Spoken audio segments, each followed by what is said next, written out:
নমস্কার বন্ধুরা, welcome to আরকে sports. আশা করি তোমরা সবাই সুস্থ ও ভালো আছো। তো এই ভিডিওতে কিন্তু আজকে রয়েছে কিছু গুরুত্বপূর্ণ আপডেটস। অবশেষে বড়সড় চমক দিয়ে দিল হাবাস দাদু এবং সুপার কাপের জন্য সিনিয়র টিমের দুই তারকা ফুটবলারের নাম ঘোষণা করে ফেলল মোহনবাগান। রয়েছে নিখিল প্রভুকে নিয়ে ট্রান্সফার আপডেট, বেশ কিছু ইন্টারেস্টিং আপডেট রয়েছে, সেগুলোই আজকের এই ভিডিওতে দিয়ে দেবো। তাই একটু স্কিপ না করে এই ভিডিওটা শেষ অবধি দেখতে থাকো এবং এই চ্যানেলে প্রথমবার এসে থাকলে চ্যানেলটিকে তোমরা সাবস্ক্রাইব কিন্তু করে রেখো।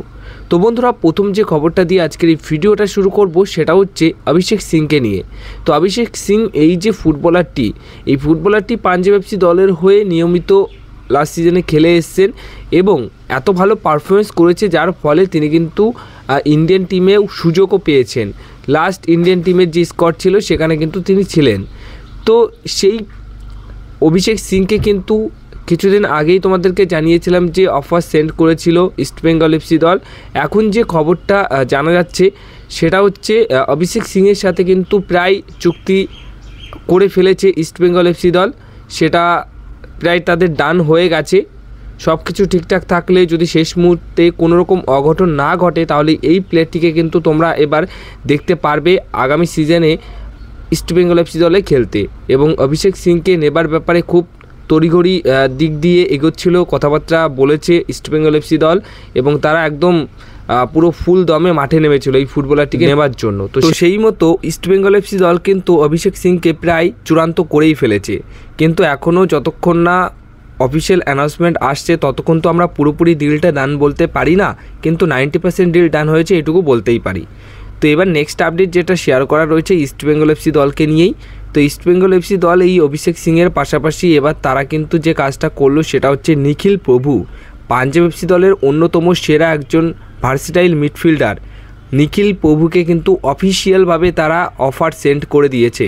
হ্যাঁ, এতদিন তারা ইচ্ছা প্রকাশ করেছিল নেবার ব্যাপারে, প্রাথমিকভাবে কথাবার্তা চালাচ্ছিল, কিন্তু এখন অফিসিয়ালভাবে একটা চুক্তি পাঠিয়ে দিয়েছে নিখিল প্রভুর কাছে ইস্টবেঙ্গল এফসি দল।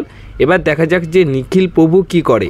নিখিল প্রভুর কাছে বেশ কিছু আইএসএলের ক্লাবের অফার রয়েছে, এবার সেখান থেকে দাঁড়িয়ে সব অফার তিনি খতিয়ে দেখবে। ইস্টবেঙ্গল এফসি দল অফিসিয়ালভাবে অফার সেন্ড করেছে, এখন দেখা যাক যে ইস্টবেঙ্গল এফসি দলের অফারে সে রাজি হয় কিনা।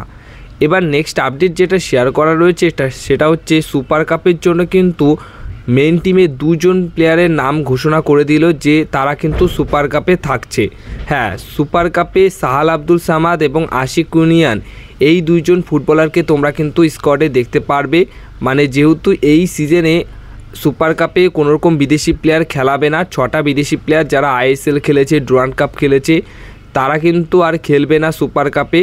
তাদেরকে রেস্ট টাইম দেওয়া হচ্ছে বা তাদেরকে আবার নতুন মরশুমে আনা হবে। নতুন মরশুমে তারা আবার মোহনবাগান দলের হয়ে ম্যাচ খেলবে। মাত্র নুনো রেইসকেই কিন্তু রাখা হচ্ছে স্কোয়াডে এবং বাস্তব রয় হেড কোচের দায়িত্বে থাকছেন। সেখানে রিজার্ভ টিমের কিছু ফুটবলার এবং মেন টিমের কিছু ফুটবলারদের নিয়ে একটা স্কোয়াড তৈরি করে সুপার কাপের অভিযান শুরু করবে বাস্তব রয়।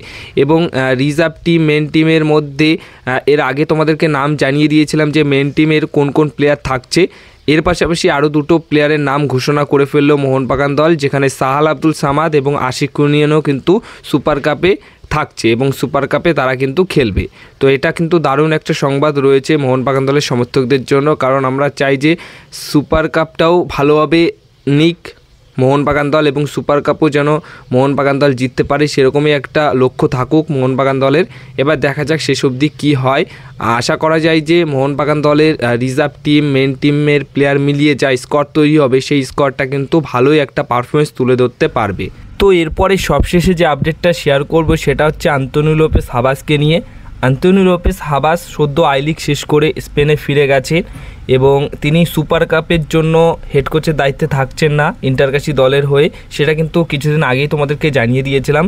তো স্পেনে ফিরে গেছেন এবং তার ঘরে কিন্তু একজন নতুন সদস্য এসছে, তার নাতিন হয়েছে বা নাতনি হয়েছে। সেক্ষেত্রে সে এখন অফিসিয়ালভাবে কিন্তু একজন হাবাস দাদু হয়ে গেছেন। আমরা যেরকম তাকে ভালোবেসে আনন্দ করে হাবাস দাদু বলতাম, এখন কিন্তু তাকে অফিসিয়ালভাবে হাবাস দাদু আমরা বলতেই পারি, কারণ সে এখন গ্র্যান্ডফাদার হয়েছে।